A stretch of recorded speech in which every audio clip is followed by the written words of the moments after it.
بسم اللہ الرحمن الرحیم۔ السلام علیکم ورحمۃ اللہ وبرکاتہ۔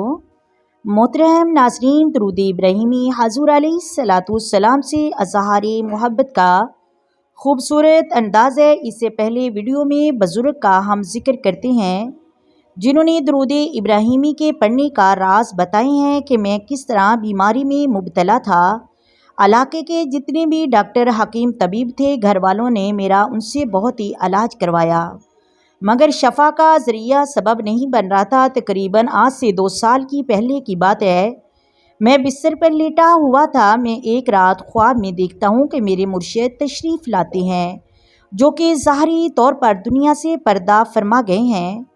ان کے ہاتھ میں ایک سفید رنگ کا کاغذ تھا جس پر 5 یا 7 دائروں کی شکل میں کچھ حروف لکھے ہوئے تھے۔ غالباً انہوں نے فرمایا تھا کہ وہ عربی الفاظ درود ابراہیمی کے تھے۔ بابا جی فرماتے ہیں کہ جب میں نے خواب میں اپنے مرشد کی طرف توجہ کی، میرے مرشد فرماتے ہیں کہ پریشان نہ ہو، رب کریم تجھے شفا دے گا، بالکل ٹھیک ہو جاؤ گے۔ میں تیرے لیے بارگاہ رسالت کا نسخہ لے کر حاضر ہوا ہوں، انشاءاللہ تیرا سارا مرض ختم ہو جائے گا۔ اس کے بعد میرے مرشد مجھے ایک تعویذ گھول کر مٹی کے پیالے میں پلاتے ہیں۔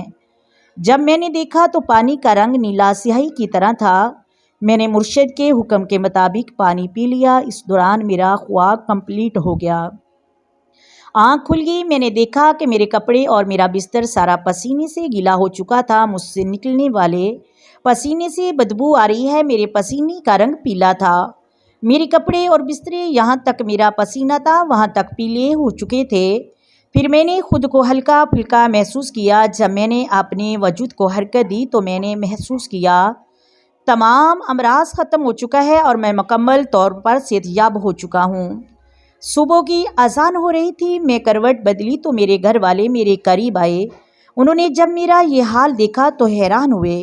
میں نے اپنا سارا واقعہ سنایا تو وہ سب حیران ہو گئے۔ کچھ دنوں بعد کمزوری دور ہوگی۔ اس کے بعد اللہ کے فضل اور درود ابراہیمی کی برکات سے میں بالکل صحت یاب ہو گیا۔ آج میری عمر 100 سال سے اوپر جا رہی ہے۔ مجھے آج تک بخار نہیں ہوا۔ جس رات مجھے خواب آیا، میں درود ابراہیمی پڑھتے پڑھتے سویا تھا۔ امید سے دعا کی تھی کہ یا اللہ مجھے بیماری سے شفا، مجھے سکون عطا فرما۔ درود ابراہیمی کا ورد انتہائی ادب سے کرنا چاہیے اور باوضو ہو کر کریں، غفلت میں نہ کریں۔ انشاءاللہ آپ پر درود ابراہیمی کے راز کھلیں گے اور درود ابراہیمی کی برکات آپ پر اور آپ کی نسل پر عطا ہوگی۔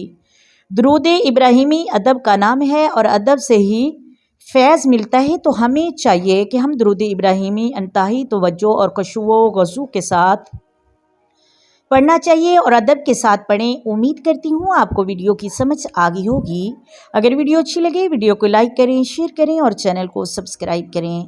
آئے مل کر آقا دو عالم نور مجسم سرور کائنات صلی اللہ علیہ وآلہ وسلم کی ذات پر درود و سلام کی نذرانے پیش کریں۔ الصلاۃ والسلام علیک یا سیدی یا رسول اللہ، الصلاۃ والسلام علیک یا سیدی یا حبیب اللہ، الصلاۃ والسلام علیک یا سیدی یا نبی اللہ وعلی آلک وصحبک یا سیدی یا محمد رسول اللہ۔ محترم ناظرین، اپنی دعاؤں میں یاد رکھیے گا۔ اللہ حافظ۔